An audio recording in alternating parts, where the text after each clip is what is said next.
Hello everyone, today I will teach you how are you to take a screenshot on Selenium. Okay. Firstly of all, you have to know where is your project folder, okay, in your computer. My project folder is this. In my project is Python screenshot tutorial. Okay.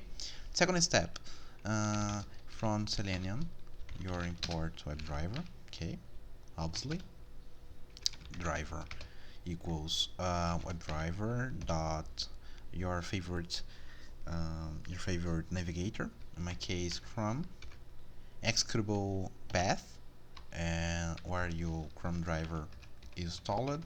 My Chrome driver installed here. Okay, driver dot get, inside get your website that you wanna take a screenshot. In my case, google.com, and for the save screenshot on that folder, okay, in the same folder of your project, your inside the screenshot you put a random name.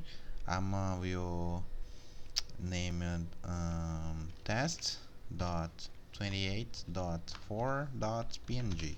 Okay, and you run the code, the script. When Google load out, is here my screenshot. I'm gonna open up. Is here my test 28.4.png. I save it in the same path and same folder as my project. It's it. I see ya.